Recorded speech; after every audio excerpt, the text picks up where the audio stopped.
D'abord, je te rassure, tout ne peut pas être clair du premier coup en ce qui a trait au groupe constituant de la phrase. On sait que les deux groupes obligatoires qu'on aura, peu importe le type de phrase qu'on va travailler ensemble en analyse littéraire ou que tu vas écrire, même dans un texte, il y a un groupe sujet et un groupe du verbe. Il y a de quoi ou de qui on parle et il y a un verbe, que ce soit un verbe d'état, un verbe attributif, que ce soit un verbe davantage axé sur l'action, qui va nous faire un petit quelque chose avec ce de qui ou de quoi là qu'on parle dans la phrase. Et au groupe sujet et au groupe du verbe s'ajoute un groupe à l'occasion. On n'est pas obligé d'utiliser le groupe complément de phrase, sauf que honnêtement, il rajoute beaucoup d'informations, de détails, de piquants dans une phrase. Que ce soit lorsqu'on parle d'un rendez-vous amoureux entre deux élèves dans une classe ou de Laurence qui joue au basketball, le groupe complément de phrase vient préciser. Il n'est pas obligatoire parce que même si ce groupe-là n'est pas dans la phrase, le sens, je te dirais, le sens fondamental de la phrase ne change pas. Dans ce cas-ci, la grande dame, groupe du nom, déterminant plus adjectif plus nom commun. Laurence, nom propre, groupe du nom. Elle, groupe du nom, pronom. Donc, ces trois groupes du nom-là, on va prendre Laurence. Okay, ces trois groupes du nom-là sont le groupe sujet dans ma phrase. Donc, Laurence, verbe plus complément du verbe, donc groupe du verbe. Laurence joue au basketball. C'est une information fondamentale. Par contre, j'ajoute un groupe complément de phrase, donc un ensemble de mots que je peux mettre à la fin, au milieu ou au début de ma phrase, que je pourrais même complètement enlever, qui va amener une précision. Donc, elle, Laurence, la grande dame, peu importe, Laurence joue au basketball tous les jours. Tous les jours, Laurence joue au basketball.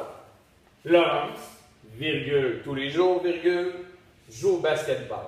Évidemment, le sens fondamental de cette phrase-là, c'est Laurence qui joue au basketball, elle pratique un sport. Par contre, qu'elle le joue tous les jours ou qu'elle pratique cette activité-là, une fois par 2 mois, il n'en demeure pas moins que ce qu'on voulait dire dans cette phrase-là fondamentalement, c'est que cette grande dame qu'est Laurence joue au basketball. Elle le fait très bien d'ailleurs. Tu remarques aussi que le groupe complément de phrase ne répond pas à la question qui, quoi après le verbe, sur qui, sur quoi. Okay? Là, ici, tous les jours, c'est un groupe complément de phrase qui est lié au temps. Il y en a qui vont toucher la manière. Donc, un groupe complément de phrase de manière, ce serait exemple en faisant la grimace, virgule, tous les jours, virgule, Laurence joue au basketball. Donc, dans ce cas-ci, j'aurais 2 groupes compléments de phrase. Ton petit défi pour ce soir, ça va être de m'écrire dans ton cahier travaux, ou sur une feuille, sur quelque chose, mais idéalement le cahier travaux, parce que c'est dans le cahier travaux que tu devrais faire tes travaux à la maison. Donc, je vais te demander de m'écrire une phrase vraiment de base. Là.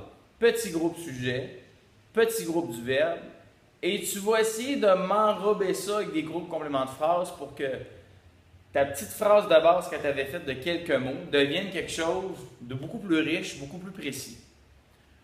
Si on prend mon exemple ici, elle joue au basketball. C'est assez de base.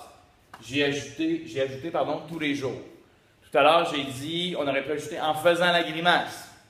En faisant la grimace, virgule, tous les jours, virgule, elle joue au basketball. Et je pourrais encore ajouter quelque chose. Sur le toit de l'école. Sur le toit de l'école, encore là, c'est un groupe complément de phrase. Il n'est pas obligatoire. Je pourrais le déplacer dans la phrase.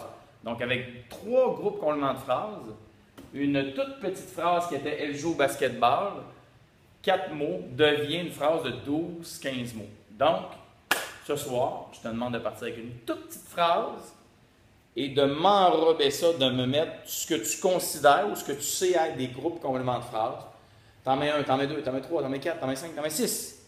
Pour que ta phrase au bout de la ligne devienne quelque chose de très riche, de très parlant. Là-dessus, on en reparle demain matin. Merci et bonne soirée.